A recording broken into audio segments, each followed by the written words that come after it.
और आप में से अगर कोई गया हो, बाहर की दुनिया में, किसी जगह आपने लिखा हुआ देखा हो, जो हमारे यहाँ हर जगह जगह पे लिखा होता है। क्या लिखा होता है हमारे यहाँ? खालिस आटा। हमारे यहाँ लिखा होता है खालिस दूध दस्तयाब। हमारे यहाँ लिखा होता है खालिस घी दस्तयाब। मैं दुनिया में, मुझे 5-6 मुल्कों में जाने का इत्तेफाक हुआ है, मैंने कहीं नहीं देखा जहां पे लिखा हो कि यहाँ पर खालिस दूध दस्तयाब। हम बातें बहुत बड़ी बड़ी करते हैं। हम कहते हैं जी हम मुसलमान जो हैं, हमसे आला अरफात दुनिया में है ही कोई नहीं। लेकिन हमारा किरदार क्या है कि ना हमारे यहाँ दूध खालिस मिलता है, ना हमारे यहाँ आटा खालिस मिलता है, ना हमारे यहाँ घी खालिस मिलता है। हत्ता कि हमारे यहाँ तो एक दूसरे के साथ जो ताल्लुक है वो भी खालिस नहीं है। हमारे ताल्लुक क्या है? हुजूर अकरम सल्लल्लाहु ताला अलैहि वसल्लम पर जो किताब नाजिल हुई, आप किताब का नाम जानते हैं? कौन सी किताब नाजिल हुई? कुरान पाक। कुरान में अल्लाह रब्बुल इज्जत इरशाद फरमाता है कि ऐ मुसलमानों, जब तुम आपस में मिलो तो एक दूसरे को सलाम करो। ये हुक्म है। लेकिन हम ये सलाम, जिसमें ना हमारा कुछ खर्च होना है, एक छोटा सा अमल है, इसको भी हमने मखसूस कर दिया। कोई बड़ा आदमी होगा तो उसको सलाम करने का अंदाज हमारा मुख्तलिफ होगा। कोई छोटा आदमी होगा तो उसको सलाम करने का अंदाज हमारा मुख्तलिफ होगा। अगर कोई हमसे बरादरी में छोटा है, कोई इस किस्म का इंसान है कि जिसको हम समझते हैं, हम कहते हैं ये हमारे लेवल का नहीं है, हम तो उसको सलाम करना पसंद नहीं करते। हालांकि अल्लाह क्या फरमा रहा है कि जब मुसलमान मुसलमान से मिले एक दूसरे को सलाम कर। हमारी तो इब्तिदाई गलत है। हम कहाँ दावे करते हैं कि हम आला तरीन कौम, हम आला तरीन लोग।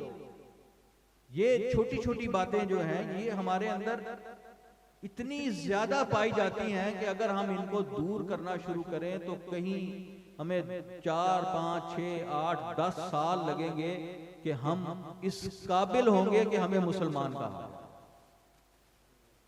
अगर हम अपने अंदर आज से तब्दीली करना शुरू कर दें, और तब्दीली कोई मुश्किल नहीं है। तब्दीली क्या है कि आज के बाद आप अहद कर लें कि जैसे ही अजान होनी है हमने मस्जिद में आ जाए। कोई काम होगा हमने काम छोड़ देना, काम को पसे पुश डाल देना। यकीन करें हमारी रोजी में भी बरकत होगी। हमारे घर के मामलात में, जो हम कहते हैं ना, हमारे घर में हमारी औलाद हमारी बात नहीं सुनती, माँ बाप एतराज करते हैं जी बच्चे हमारी बात नहीं सुनते। बच्चों को तो हमने खुद गलत ट्रैक पे चढ़ाया। उसकी मिसाल मैं दे दूं। दरवाजे पे दस्तक हुई, दरवाजा खटका, आप अंदर बैठे हैं, बच्चा आपका गया, बाहर गया, दरवाजा खोला, उसने देखा आपके कोई दोस्त आए। वो आपसे कहता है, दोस्त आपका दोस्त है, वो आपके बच्चे से कहता है कि जाओ बेटा पता करके आओ अब्बू घर में हैं कि नहीं। बच्चा अंदर आता है, आके कहता है अब्बू जी फलां शख्स आया, आपका उससे मिलने को दिल नहीं कर रहा, या आपके नजदीक वो इतना अहम नहीं है कि आपने उससे मिलना। आप उसे क्या कहेंगे? क्या कहेंगे उसे कि बेटा जाके कह दो अब्बू घर में, यही कहेंगे? आपने पहली बुनियाद उसको, बच्चे को झूठ सिखाकर उसको आपने खुद भेज दिया। अब वो बच्चा फंस गया। अगर वो जाकर सच बोल दे, वो कह दे कि अब्बू कह रहे हैं कि मैं घर पे नहीं हूं, तो आपकी बेइज्जती है। वो आप उसको मारेंगे कि तुझे मैंने कहा था कहना अब्बू घर पे नहीं है, तूने कहा कि अब्बू कह रहे हैं अब्बू घर पे नहीं है, आप उसे मारेंगे। अब क्या असर होगा? बच्चे ने झूठ सीख लिया। सिखाने वाला कौन है? आप खुद। ये असल चीज है। मैं एक किताब पढ़ रहा था, हुजूर गौसे आजम, हम बड़ी 11वीं शरीफ मनाते हैं, और उस पर हम बड़े बड़े दलाइल देते हैं, सारा कुछ करते हैं। मैं किताब एक पढ़ रहा था, उसमें हुजूर गौसे आजम ने लिखा कि एक बंदा मोमिन के अंदर 10 निशानियों का होना जरूरी है।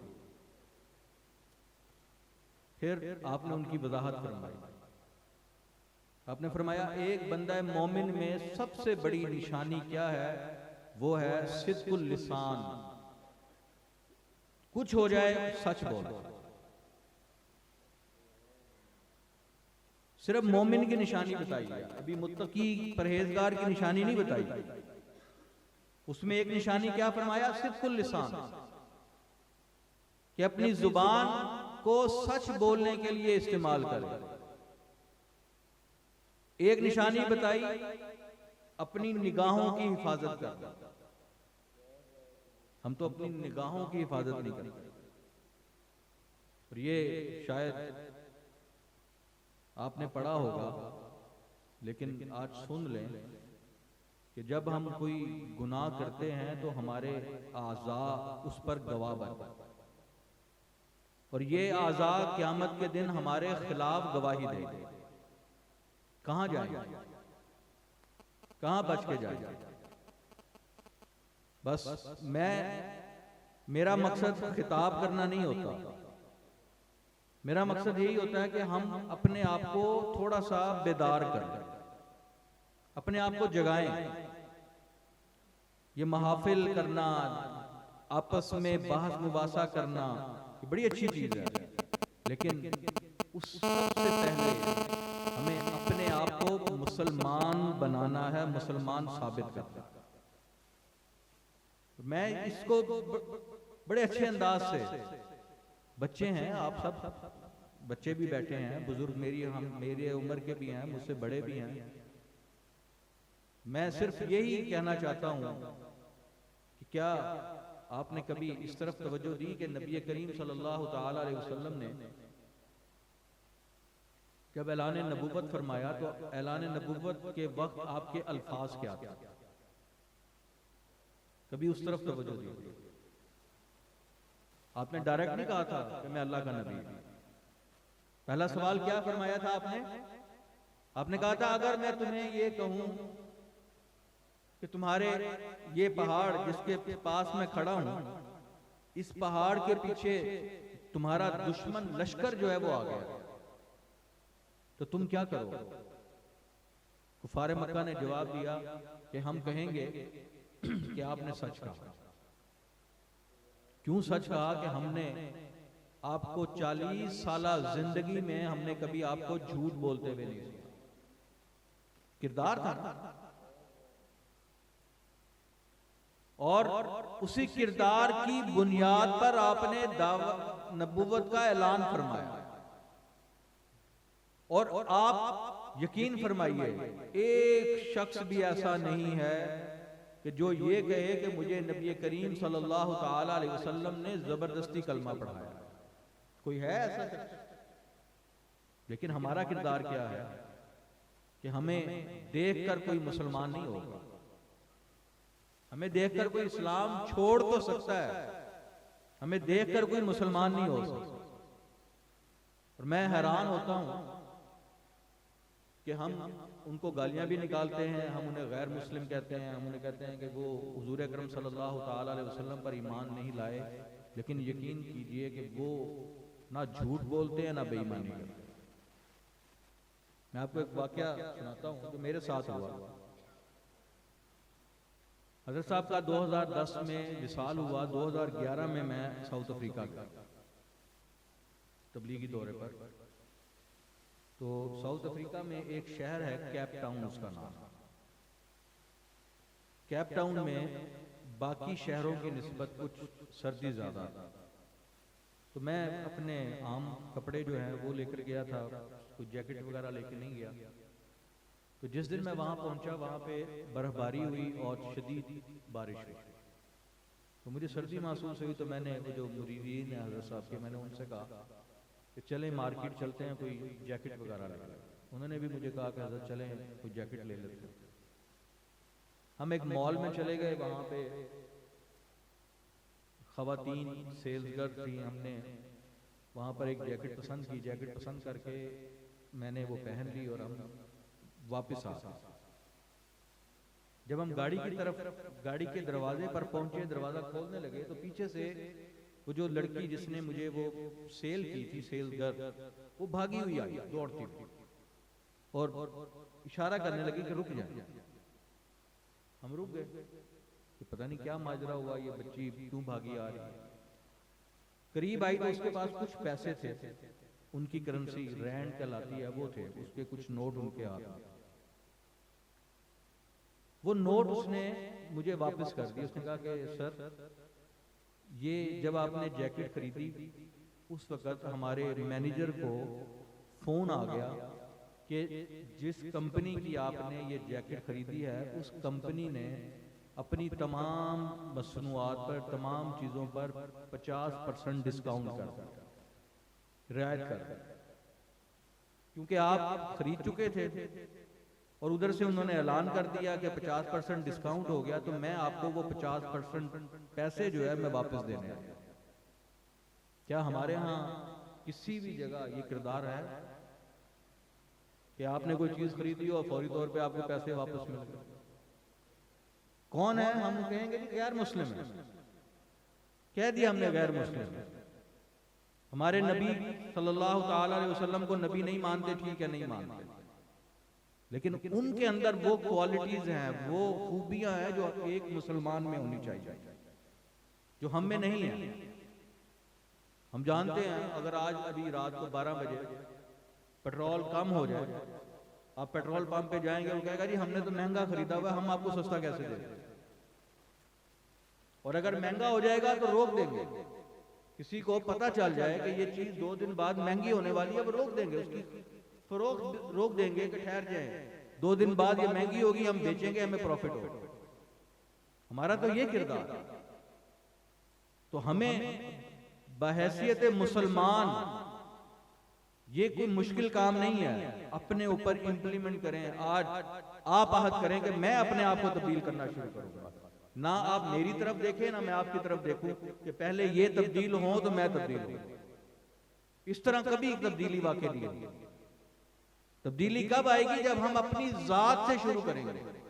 आज हम करेंगे, हम कहें जी कुछ हो जाए, हमें कारोबार में फायदा हो, हमें कारोबार में नुकसान हो, हमने झूठ नहीं बोलना।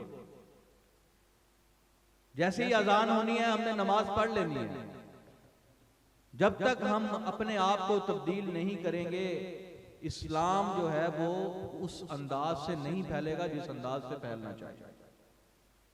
ये हमारे मुनाजरों से, हमारे बहस से, मुबाहसों से इस्लाम नहीं फैलेगा। ये हम अपने अंदर खुद नफरत पैदा करते हैं।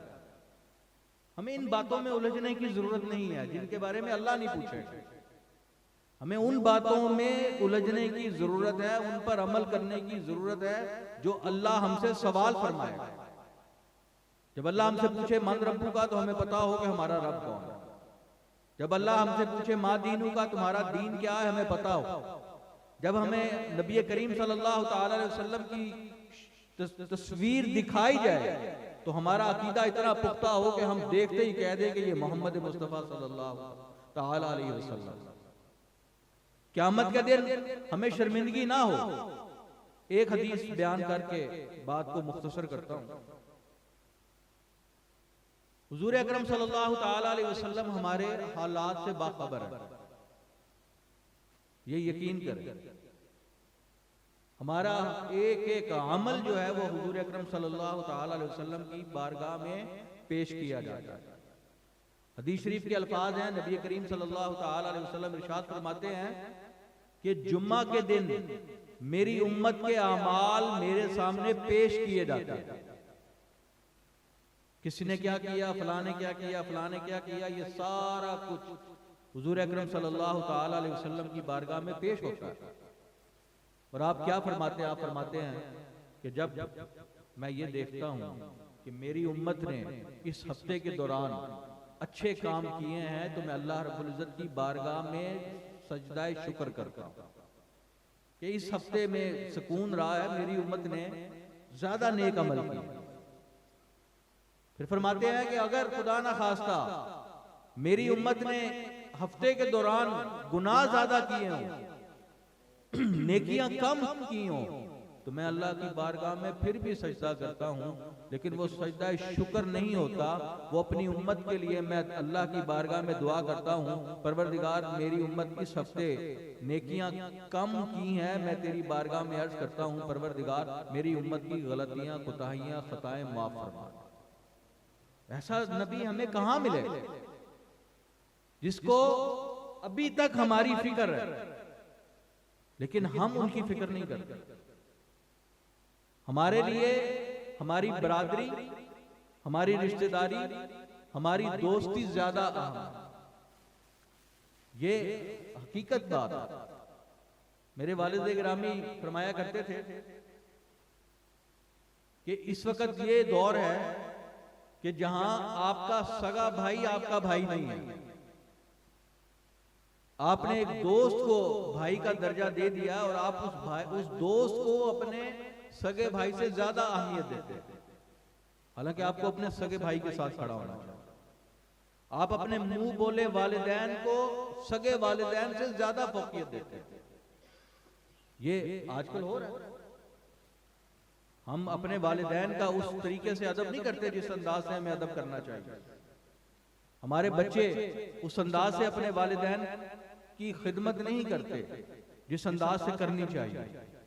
हमारे वालिदैन जो हम इस वक्त हम वालिदैन हैं, हम अपने बच्चों की उस अंदाज से तरबियत नहीं करते जिस अंदाज से हमें अपने बच्चों की तरबियत करनी चाहिए। ये तरबियत नहीं है कि आपने उनको हर चीज प्रोवाइड कर दी, आपने उनको हर चीज दे दी, आप कहते हैं ये लो बच्चा आपको हर चीज हमने दे दी। तरबियत क्या है कि बच्चे को पता हो कि जब आजान हो रही है तो मैंने नमाज पढ़ने जाना, मेरे वालिद मुझे बुला रहे हैं तो मैंने पहले उनकी बात सुनी, मेरी वालिदा बैठी हैं तो मैंने उनकी खिदमत करनी है, मैंने अपने भाई के साथ कैसा बर्ताव करना है, मैंने अपने हमसाये के साथ कैसा पेश आना है। ये असल चीजें जो है वो ये है कि हमें अपनी तरबियत की तरफ ज्यादा तवज्जो देनी चाहिए। और बाकी बात रही जिसको अल्लाह ने जो शान अता फरमाई है, जिसको अल्लाह के नबी ने जो शान अता फरमाई है, ना वो हमें हमारे उनके खिलाफ बात करने से कम होगी,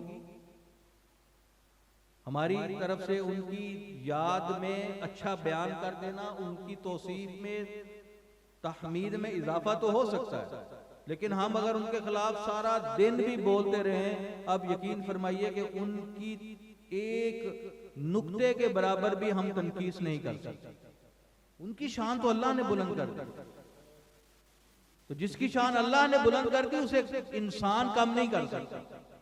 लेकिन हाँ, अगर हम उसमें कमी करते रहेंगे, हम ऐसी चीजें तलाश करते रहेंगे, तो हमने अपने गुनाहों में इजाफा कर दिया, हमने अपने गुनाहों का बोझ बढ़ाया है, और ये कोई अच्छी अलामत नहीं। सीधा सीधा इस्लाम बड़ा सच्चा और बड़ा ही सादा मज़हब। क्या करना है? सिर्फ 3 काम। अपने कौल और फेल में तजाद को खत्म करना, जो कहना है वो करना है, जो करना है वो कहना है। अल्लाह के बारे में हमारा ईमान पुख्ता होना चाहिए, एतकाद पुख्ता होना चाहिए। हुजूर अकरम सल्लल्लाहु ताला अलैहि वसल्लम के बारे में हमारा एतकाद ईमान मजबूत होना चाहिए। आपके सहाबा किराम के बारे में हमारा ईमान मजबूत होना चाहिए। हमारे लिए सब बराबर है बहैसियत सहाबी होने, और सबसे बढ़कर आमाल में हमें नमाज का पाबंद होना। कुछ नहीं है, सबसे बड़ा काम ही नमाज की पाबंदी। और यकीन करें, ये यहूदियों में एक कौल मशहूर है, वो कहते हैं कि जिस दिन मुसलमानों की मस्जिदों में फजर की नमाज में जुम्मा की नमाज जितना रश होगा, उस दिन मुसलमान दोबारा इस दुनिया में हावी हो गए। लेकिन हम अभी ख्वाब गफलत में मदहोश हैं। हमारी फजर की हालत देख लें, हमारी जोहर की हालत देख लें, हमारे जुम्मा के हालात देख लें।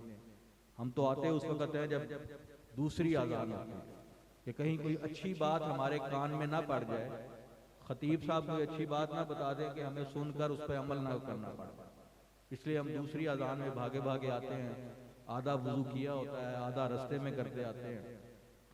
अपने गिरेबानों में झांकें और अपने आप को सही करने की कोशिश करें। एक छोटा सा पैगाम है जो मैंने आप तक पहुंचाया है। अल्लाह रब्बुल इज़्ज़त हम सब की हाजिरी को अपनी बारगाह में कबूल व मंजूर फरमाए। वमा अलैना इल्लल बलागुल मुबीन।